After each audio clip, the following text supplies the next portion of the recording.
Tyler, you and I both have followed SolarEdge pretty closely for a long time, and things are ugly. The stock is down almost 20% since it reported earnings.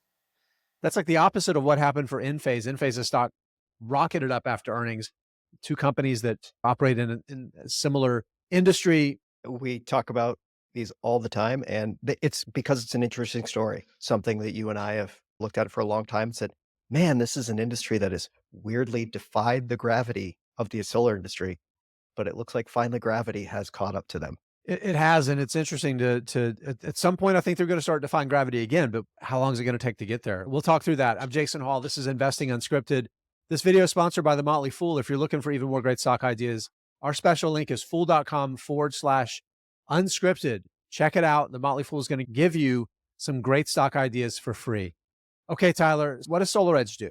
The core product that SolarEdge builds is it's called an inverter or power optimizer. It's basically a thing that converts direct current power that is created by solar panels into the alternating current power that we use in our houses.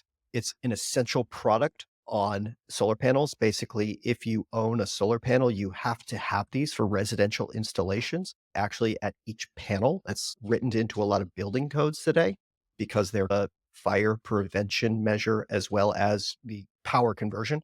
And as a result, over the past several years, this business, both SolarEdge and Enphase, have been absolute gangbusters in some ways have defied the odds of the solar industry, which has been this constant decline on the commodity cost curve. SolarEdge and Enphase managed to defy that with relatively strong and relatively consistent margins for a long time. But we have, over the past 6 months or so, there's been a lot of concern that things have not been as great. And it really looked like all came to a head, especially for SolarEdge in this most recent quarter, with drastically lower revenues, drastically lower margins, and mostly as a result of slowing sales and what we'll call kind of a blockage in the supply chain, which has ended up really costing the business as it clears that blockage. When you think about these solar businesses, there's the secular tailwind, it's the long-term story. And then there's the near-term challenges, which is the cyclical aspect of it. And essentially for these companies over the past 6 or 7 years, both the secular tailwind and the cyclical environment were very good. It was just growth year over year, almost quarter over quarter for a lot of it. And like Tyler said, the cycle has turned decidedly negative between rising interest rates, macroeconomic challenges in the environment. When your business is distributed solar, so it's residential and commercial rooftop solar, the electronics that go on those panels, it's been a tough period. So again, this is the fourth quarter results that we saw. Revenue was down 56% for the quarter. For the full year, revenues were down 4%. So have gotten bad. Some other things I think that are important too is, and this is an important part of the story, and this differentiates from what we've seen at Enphase that we'll talk a little bit about too, is we've seen the losses have been significant, and we've also seen it begin to consume cash. And we've seen even at the gross level, Tyler, at the gross margin level, its margins have turned decidedly negative. So I think that's a big part of the story that's worth pointing out too, is just that where we are in the cycle, things have turned negative. Let's talk a little bit about the difference between what SolarEdge reported and what Enphase reported, and the reason the market was positive when Enphase reported and very negative with SolarEdge's report. In SolarEdge's stock says down about 16 or 18% since it reported earnings. It's dragged down Enphase stock almost double digits as well. And I think the biggest difference is the perception on where we are in the cycle. When one stock moves, the other one does as well. They always move in simpatico just a little bit. But specifically to SolarEdge, some of the headwinds that we are seeing, as you said, near-term cyclicality. For as much as we like to think of renewable energy as this mega growth trend, everyone says solar and wind is going to dominate energy because we want to become zero carbon. There's a lot of government spending around this idea. There's a lot of momentum from corporate world of reducing emissions from their own facilities and things like that. Those are the structural things. But cyclically, these things move just like any other business does. When interest rates get higher, it's a lot harder to finance and make the math work for a residential installation. there was a lot of electrical subsidies that happened to have in Europe for a couple of years ago. And with those kind of going away, we've had a lot of like cheap coal in Germany, and that all of a sudden has made power is a lot cheaper there. And maybe a residential isn't the best idea right now. This combination of a lot of things that have brought it all to a head and why we're seeing such bad results right now. For SolarEdge specifically, one of the things they talked about a lot in this particular quarter was underselling. And what they meant by that specifically was its distributors, the things that aren't on its balance sheet, the people that they sell the product to, who then sell it to the end user.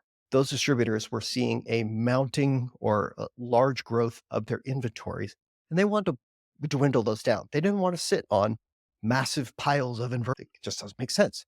And so what SolarEdge said, they'd made the conscious decision to what they said was undersell. So it was basically selling less than its distributors were selling, so their distributors could wind down inventory. And that's why this quarter was particularly bad in relation to a lot of the others. It's not uncommon in manufacturing business where you have a lot of distributors and sales endpoints. You see it in automotive, you see it in a lot of other things. So in that particular sense, I'm not totally worried about what we saw in this particular quarter because it seems like the natural ups and downs, the cyclicality of the market. It seems like this one was a cutely bad one compared to a lot of other players. It was acutely bad, and also it's going to get worse too, right? So again, we had a little over $300 million in revenue in the fourth quarter. The midpoint of guidance is $195 million in revenue. So just context on what $195 million in revenue looks like for Enphase. That's For SolarEdge. 2017 levels of revenue, right? It is a substantial decline. The cycle is continuing to get worse. And I think Tyler's right, though. Part of it is going to be continued focus by the distributors of depleting their inventory versus building inventory. That says that the people that are dealing directly with the customers that have the pipeline of business in front of them are seeing continued weakness too. So the market certainly sees that as a concern. The other part of it that I think is important to note too, when you think about things you really want to focus on and understand with SolarEdge especially, and this has certainly been the bigger concern than Enphase, is if you look at its balance sheet. The company ended 2022 with $1.67 billion in cash. It ended 2023 with $1.27 billion in cash. So $400 million in cash burn. And half of that cash burn, Tyler, was in one quarter, was in the fourth quarter. So the point isn't that SolarEdge is in trouble, but that cash burn is a real concern. So we need to see stabilization there, I think is an important point I wanted to make. I want to make the point on that too, going back to that, is the cash dwindled and the inventories built. So they converted cash to inventory. At some point, we assume, right, as those inventories dwindle down, cash should come back. And it should be, because you should have margin. You should turn the inventory into more cash than it was before you turned it into inventory. So there's that aspect of it. Again, it's, I would say, a little hard to read. There's the cyclical parts of it. But when you see a quarter this bad, there's almost part of you that says, well, how much worse is it going to get? And I think you gave some context to it, but also guidance gave some context. And so if you want to cover that. So they are expecting gross margins to be relatively flat, really low. We saw the revenue, right, continuing to decline. But I will say that there's a similar tone from management at SolarEdge to what we saw at Enphase, in that the anticipation is that the first quarter is going to be bad, but that it should be the worst of it. And there should start to be some signs of improvement as we move into the second quarter, and particularly as we move forward from there. SolarEdge is the larger business. SolarEdge does a few other things as well. Enphase has been able to be more nimble, pull back from contract manufacturing, reduce that manufacturing footprint very quickly, and it's put them in a better position. They're still generating positive cash flow, better margins, and also by shifting some of their manufacturing from Europe to the United States, they're leveraging some tax incentives that SolarEdge is not able to leverage as fully because a lot of their manufacturing happening in Asia. So that's one thing that has been beneficial for Enphase versus SolarEdge. So you put it all together, and what do you do going forward? I think that's probably a good place to wrap things up, Tyler. Again, I don't want to make this a SolarEdge versus Enphase, but thinking about both of these companies, thinking about where the market is right now, where the stocks are valued, What are you thinking going forward? I'll speak specifically to because I do own it. I probably should spend more time with Enphase. I would say, like, like as management has indicated, it's going to be another bad quarter. It could get a little worse.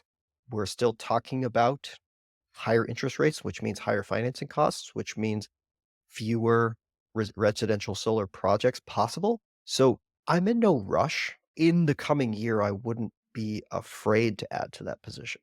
I know that's a slightly hypocritical stance, but I feel like I can wait. I can watch how things are going and perhaps get a better entry point. But at the same time, I'm not going to fault anyone who looks at this and says, yeah, market maybe is overreacting a little bit. I don't think it's hypocritical at all because I think the key there is whether you're confident that the business, the cycle is going to turn and that the conditions are going to improve, or like yourself, that you're just waiting to see clear indication that the business environment is getting better. Either approach is a reasonable approach. But I will say this, thinking about it as value. Again, this is where revenues are. Revenues are back in these mid late 2017 levels. This is what they're telling us. The stock is still about a four bagger, Tyler, from where it was back then. So as much as the stock has come down, there's still some expectations that business is going to recover and be much stronger than it is right now. So I think that's an important consideration to have, and that this isn't a super cheap stock as much as it's fallen. And a buy right now is still a vote of confidence that it's going to continue to be a leader and that the cycle is going to turn. It's just whether or not you want to do it now or you're willing to wait, as Tyler is, to look for clear indicators that the market's going to turn. That's an individual investing decision you have to make.